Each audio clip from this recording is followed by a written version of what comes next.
This is a quick disclaimer, okay? I did not create this video to encourage laziness. I did not create this video to encourage people to give up and just coast through life. No, I want y'all to be great. I want you to constantly accomplish goals. There's just one problem. Let's talk about it. We're supposed to be able to enjoy our lives, enjoy the fruits of our labor. A lot of people ain't enjoying the fruits of their labor. A lot of motherfuckers working every single day, getting up, chasing them. Now, I'm gonna be honest with you. I didn't hear one word that man said. I was staring at his hair, and it got me thinking about my shit. I definitely fell victim to the American dream scam. I was working 2 jobs, 6 days out the week. Managers and supervisors love me. First one at the job, last one to leave. Come in on my off days. You know that guy that used to take his job too seriously and used to snitch on other workers because they wasn't working? Hey, boss, he ain't working. That wasn't me. I used to do the bare minimum, and since my other co-workers were so lazy, it made me look like a hard worker. It is what it is. But the funny thing is, I didn't work all day every day so I can get the nice car, fancy clothes, or a nice apartment. I chased money for one reason and one reason only. So I can get women. So I can get women. There, I said it. Am I still that guy? Do I still think like that? Yes. Let me show you something. This is the men's side. This is what we need. Head. You know how much that costs? $0, huh? Are you following? Women want to go out. That costs money. They want to go on vacation. That costs money. They want nice things. That costs money. Yes, I can find a woman that's a homebody that doesn't like going out that much. But I can almost guarantee the woman that I'm interested in is not gonna wanna be a homebody or lay up with me in a home that's dirty as fuck. But I did eventually learn that women wanna know how much money you make because they don't wanna fall in love with a lazy man. And then the other women that wanna know how much money you make so they can take all of it. I need that money. But one day, I finally had an epiphany. I stepped back, looked at my life, and I snapped out of it. And I asked myself, Is you happy? and I was not happy. I was tired of working every day. I was tired of falling asleep on my way home from work. Hell, I was tired of falling asleep while I was at work.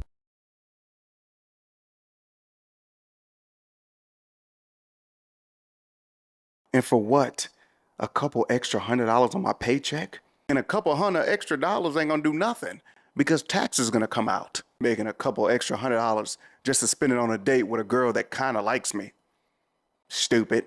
Wasting final time is all by your side.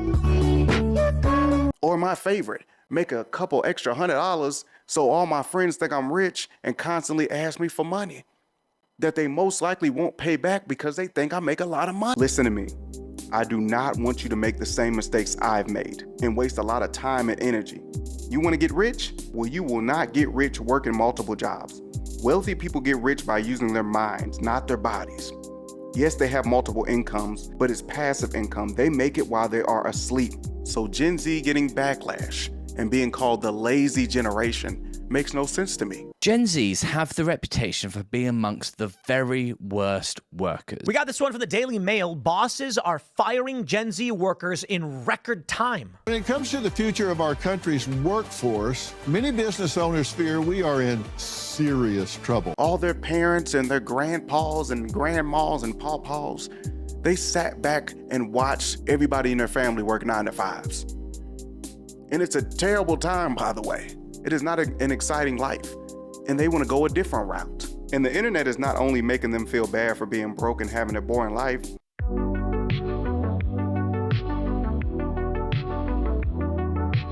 it's also exposing them to other ways to get money, content creation, starting a business, crypto scams. I want to break down the hawk to a scam. I know. It's easy to point the finger at a younger generation, point out their flaws, call them lazy because they are working smarter, not harder, using AI and ChatGPT to do their homework. The website is called ChatGPT. I can spell. Students can just tell it what they want it to do. Write a 500-word essay on the Harry Potter and the Deathly Hallows. This thing just starts writing it, and it looks legit. But they're most likely used to being judged by now. Technology has put them in the spotlight. Everything they do or say is recorded and archived on the internet for the world to see. If you're dating someone and they're not into astrology, is that a red flag? Yes. Why? They are peer pressured on the daily, and having insecurities as a young person is inevitable. It only intensifies when you're on the spotlight, constantly hearing how you should look, how you should dress, where you should be at in life. People who grew up in the 80s and 90s weren't peer pressured into anything. Well, most of us wasn't. If you want to be somebody, you go to college. If you want to fit in, you go to college. So it's safe to say that there's not really an easy way out. You grab a 9-to-5, play it safe, but then get made fun of for living paycheck to paycheck and being broke. Or you could say, forget a 9-to-5, forget doing a regular job, try to make it a different way, your own way, and then get made fun of until you eventually are successful. But then once you're successful, you'll start getting hate. So it's a lose, lose, lose, lose? Does it bother you that so many people are happy to see you fail? Absolutely not. But we have to shout out the people that are successful. They got it from the mud. They had nothing and made it into something. We have to shout them out because the game is rigged. When you turn 18, it's like walking into the middle of a Monopoly game. People that have been playing it for 3 hours straight and then you just walk in it. Now, the little money you do have, every time you land on a property, you have to pay somebody. And then you try to avoid jail. And then every time you make it around the board and get your $200, that's just a little bit of income tax check. That's all that is. And that's gonna be gone before you make it 3 blocks down. I know whoever made that game made a lot of money. You said that idea was stolen? I know about McDonald's.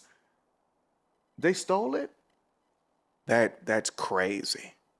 Oreos was stolen too? Oreo cookie is one of the best-selling cookies in the world. But what if I told you it's a stolen idea from the real original Oreo? It's an evil world we live in. I want y'all to remember one thing.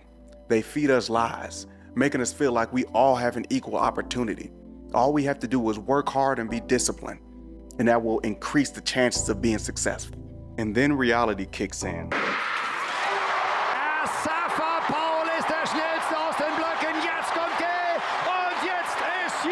Now keep in mind, everybody in this race has worked hard and trained all year. The person in first represents people that are born into rich families, filled with opportunities. It represents the people born with great genes that give them impressive athletic advantages and abilities, which gives them great chances of being great at any sport and making it to the big leagues in any sport. And then there's us, all the way in the back, not born with a silver spoon, average person, average looking, decent genes, living paycheck to paycheck, barely paying bills, putting a lot of money into made-up holidays and people's birthdays. Y'all ever thought about that? There's like 2 to 3 holidays each month. That's why I stopped believing in holidays. I can't afford it. In the middle of the race is when you know it's impossible for you to win. Nobody cares about the person that ends up in last place. You might as well be in the stands eating popcorn, enjoying the show, relaxing, and being lazy.